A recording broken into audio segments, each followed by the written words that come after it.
Welcome to the Focus on Greatness podcast with me, Hiram Roche. This podcast, we encourage fathers, husbands, believers, and entrepreneurs to be able to walk into their God-given potential.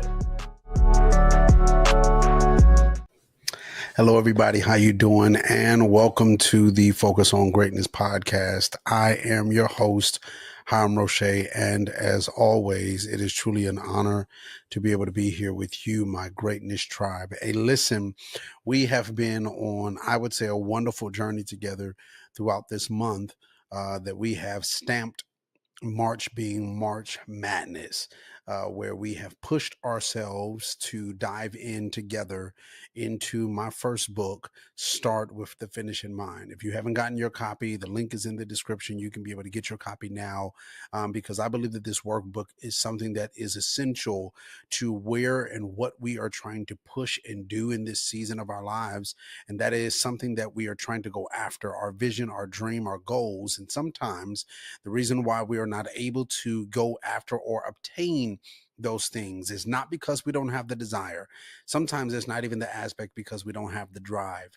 Sometimes, simply put, it's just because we don't have the tools to be able to make it to that destination. And I believe that this workbook gives you the tools that you need to be able to achieve that dream, to be able to achieve that vision and that goal that you're trying to go after. So make sure you get your copy today. But in this month, we have been walking through this book together, and me pushing myself to do 3 podcasts a week is something that I'm also hoping that it also pushes you to be able to kind of go the extra mile when it comes to your dream and it comes to your vision and goal. And so on tonight, we're going to continue this conversation. This is night number 8. And I'm extremely excited about this journey that we have been doing together. And so tonight, what I want to be able to really lay out before us is something that I believe is very essential in the journey. You know, we have talked about vision. We have talked about our mindset. We have talked about our assignment. We have talked about so many various things that I believe assist us in going in capturing these different things in reference to our dreams and visions and goals. But I want to be able to talk about something that I believe is vitally important, and that is your relationships. I believe the power of the right relationship can either help you or hurt you. If you don't have the right relationships, I believe that it will hurt you in going after or achieving the things that you are trying to have. But I believe if you have the right relationships, which we're going to work through tonight, having those right relationships allow you the strength that you need, the support that you need, the push that you need to be able to go after your dreams and to go after your goals.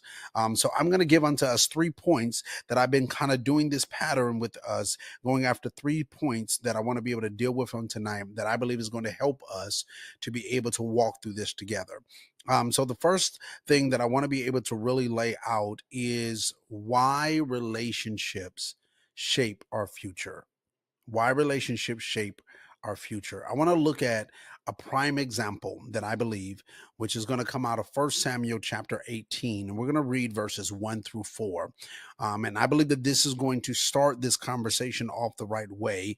And this picture is 2 people that I believe is vitally important that we'll see each person's role.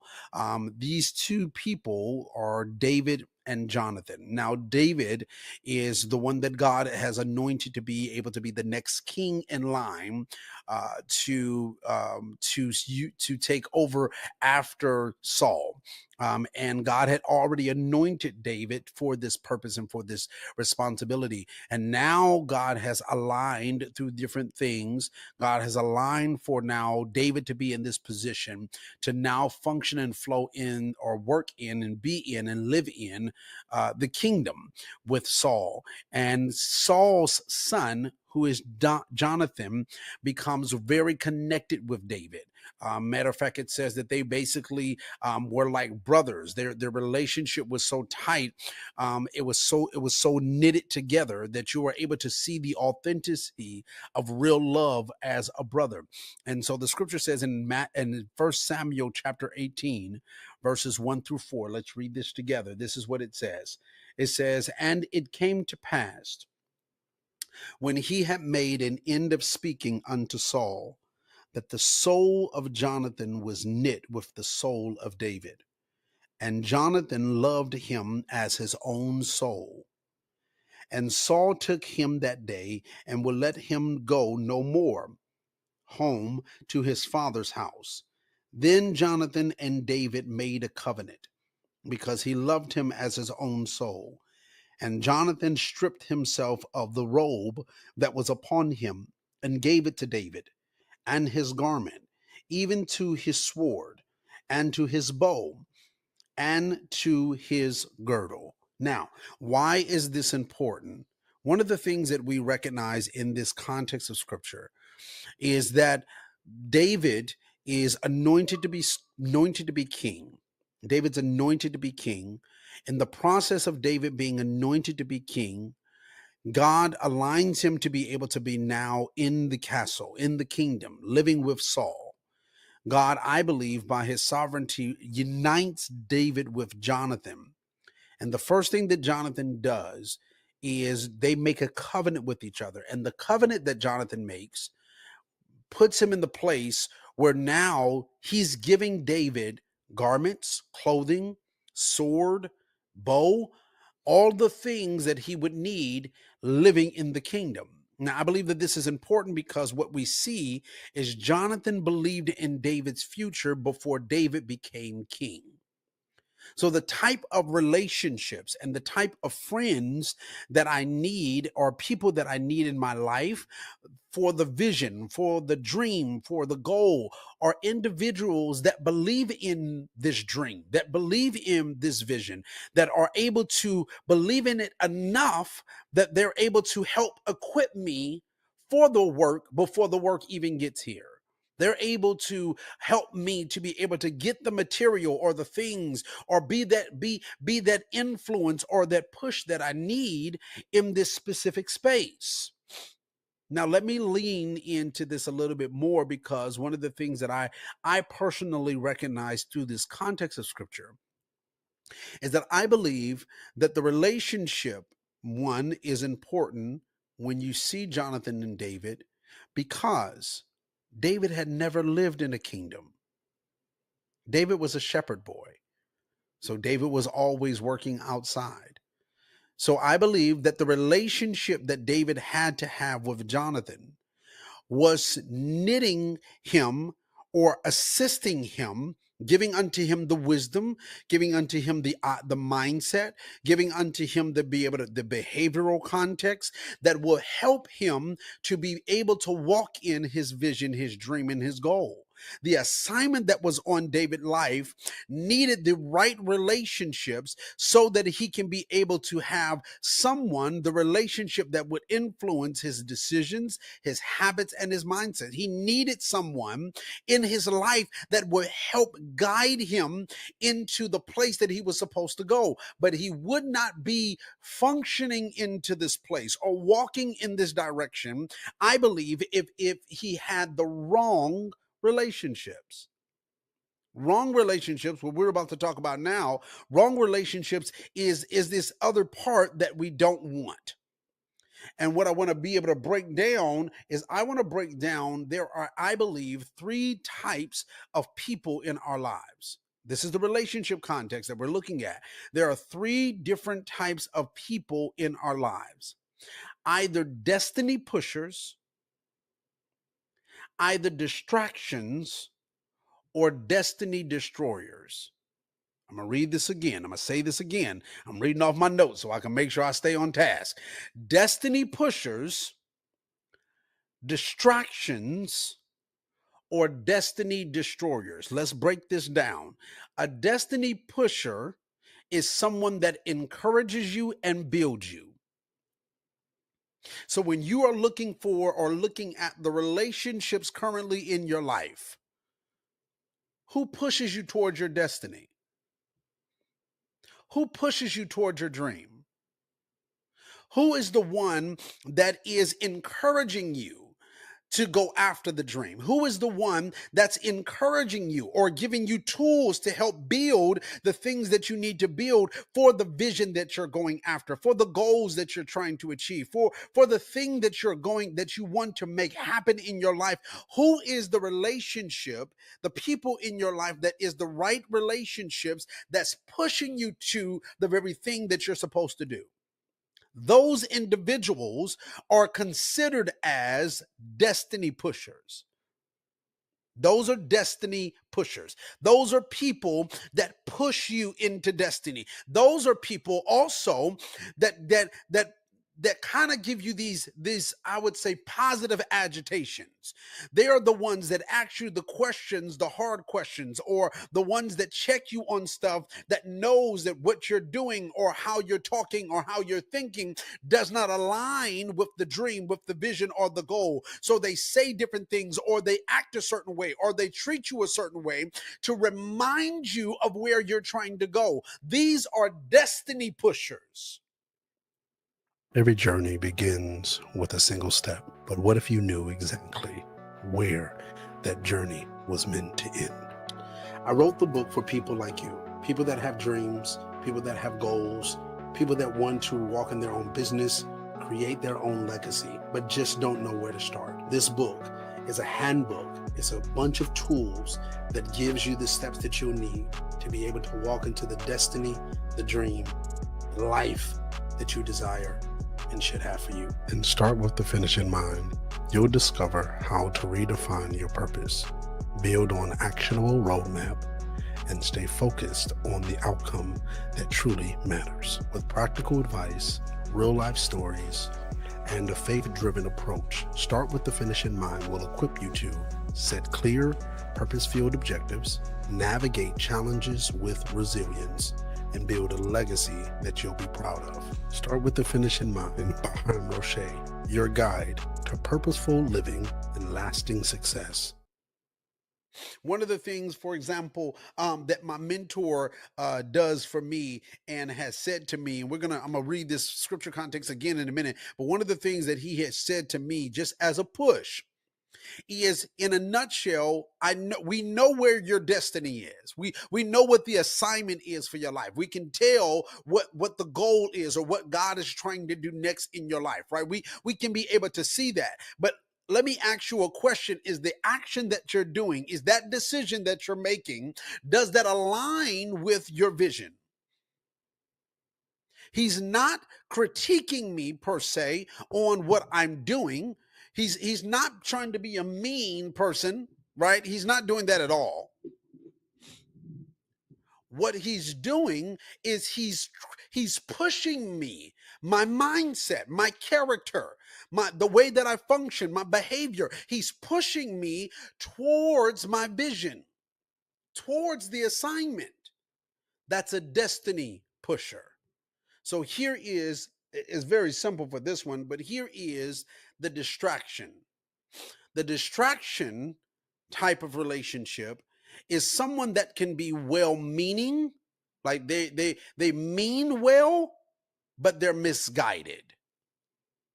Meaning their intention is well, their heart is well, their meaning, their heart is well to be able to do this or to say this or to be able to do this, whatever those things are. But at the end of the day, they're misguiding. They're moving you away from the destiny. They're moving you away from the dream. For example, and I'm using this very broadly just to give us an example of it. And I'm not saying this, I'm a prep this because I know my mom and my parents and stuff, they be watching. But there are moments in time where sometimes people in our relationships, and I'll use my mom, sometimes in our relationships, and we've already had this types of conversations, it's where the protective mechanism of your parent, right, of a parent, of my mom, her protective mechanism sometimes will tell me to do this, or encourage me to go this way, or encourage me to go that way, and her heart intent is right and meaningful because she wants to protect me. But the reality is sometimes the meaningful protection doesn't mean it's the right direction. So in our lives, there are people that they're meaningful. They really believe that they're assisting you. But the way that we are able to determine this part of a distraction, of one of the things in this context of talking about a distraction in this specific part, is even though their meaning is well, their heart is well, the reality is, what is the vision God showed you? And does what they're saying take you in the direction of your vision, or does it take you away from the vision? Only reason I use my mom, because it's a perfect example of what a parent does for their child. It doesn't mean that every time that the parent is saying these things, it's wrong. It's just the ideal of is, I'm doing this with the meaningful intent, not harmful. I'm not trying to hurt you. I really care about you, and I believe that what I'm doing is right, because what I'm doing is protecting you.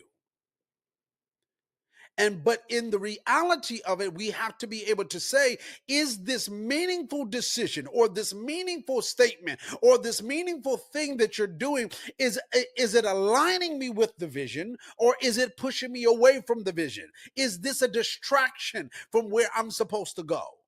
That's one side, I believe, of the distraction. Here's another side of the distraction. The person that gives you advice or wisdom that will take you on a whole rabbit trail.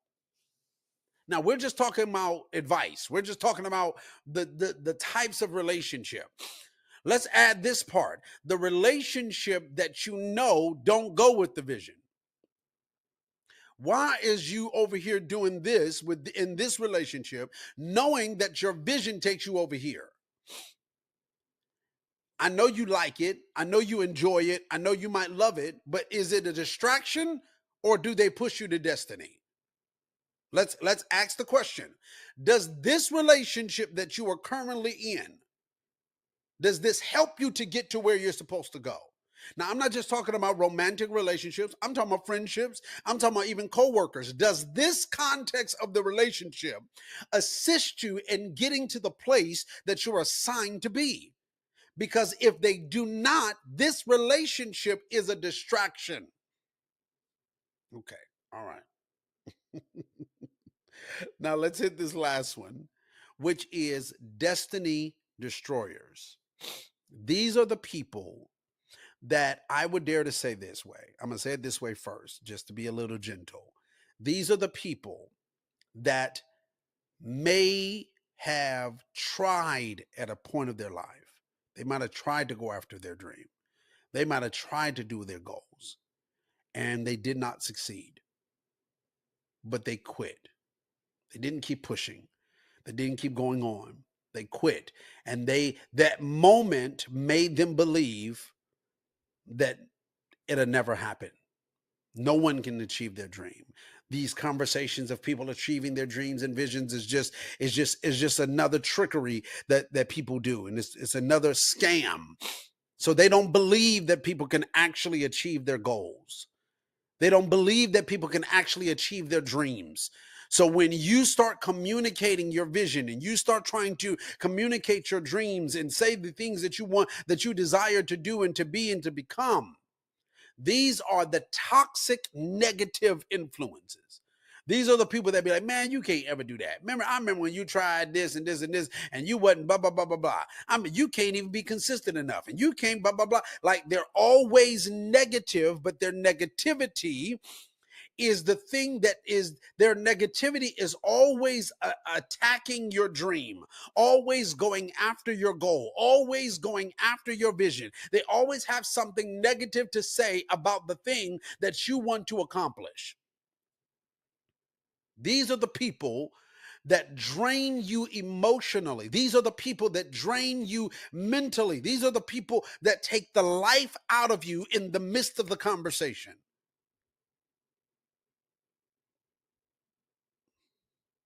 So I put it this way in my notes. These people drain your energy, speak doubt, and don't align with your vision. The scripture says in Numbers chapter 13, verses 31 through 33, that Israel doubted God's promise. It talks about God, they doubted God's promise and discouraged others. How did this happen? In Numbers chapter 13, verses 31 through 33, this is a context of time where they are literally about to walk into the place that they were ordained to go, the destiny place that they were supposed to go into. You have a group of individuals that went over, and some of them, they all saw the same thing, but they didn't see the same thing the same way. When they came back, some reported that, listen, we can't achieve this goal. We can't achieve this dream.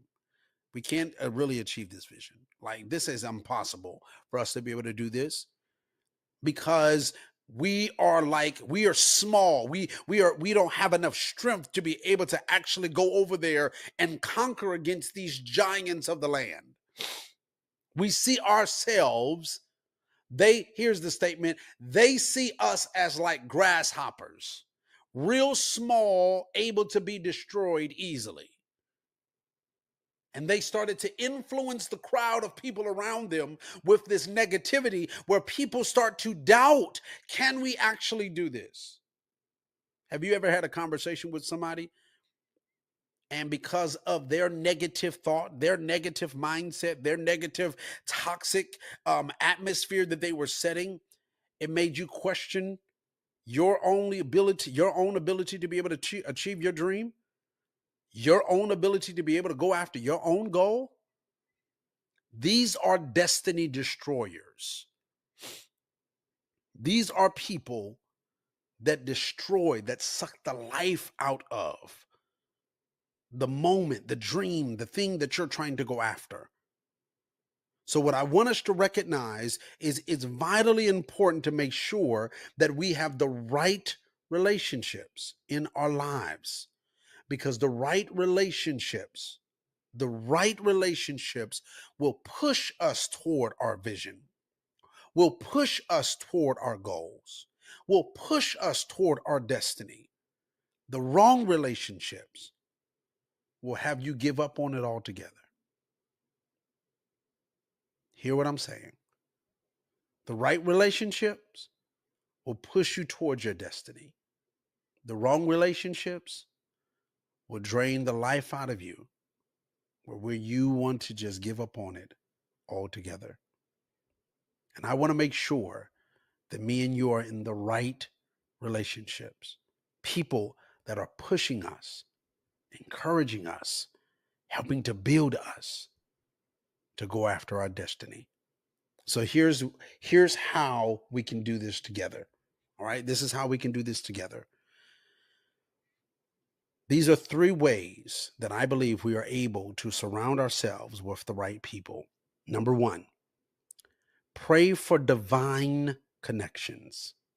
Ask the Lord to bring people in your life who align with the purpose that God has for us.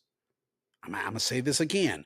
Ask God to bring the right people in your life who align with your purpose, with the purpose that God has in our lives.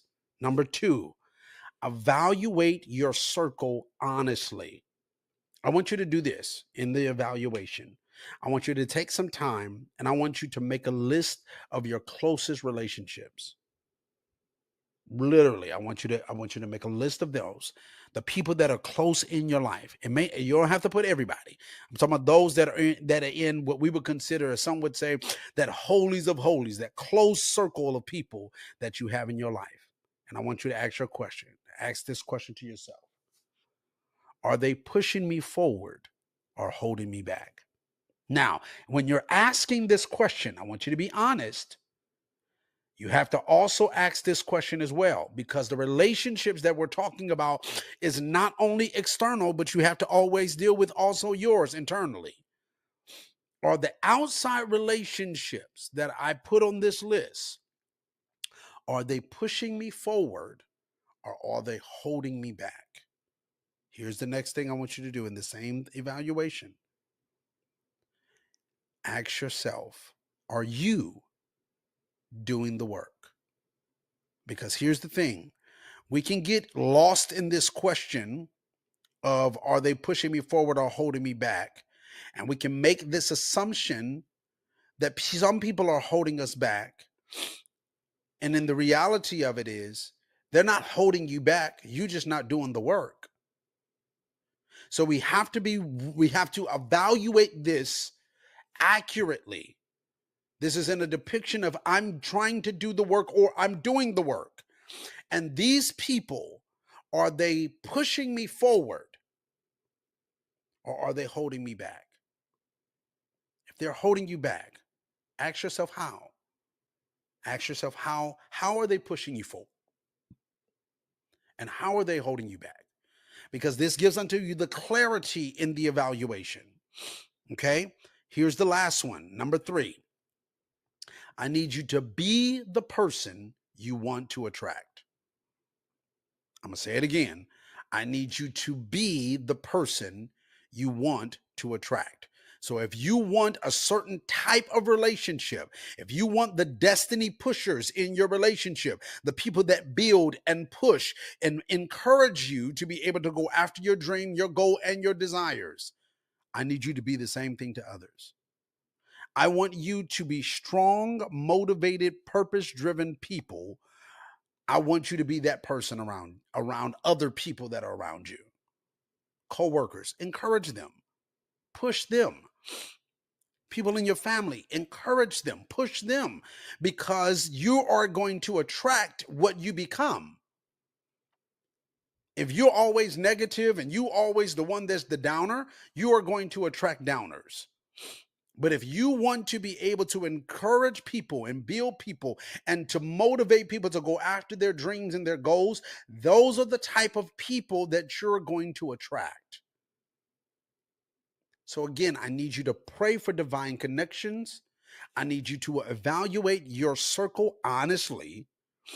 And I need you to be the person you want to attract. Listen, I love you so much. And I need you to go after your dream. I want you to go after your vision. I want you to accomplish your goals. I want you to be able to have the very thing that God has already planned for you to have. And I recognize, just like I pray and hope that you do through this conversation, that the right relationships will help you walk into your future. I love you all. And I'll talk to you next time, right here on the Focus on Greatness podcast. Talk to you later. Bye-bye.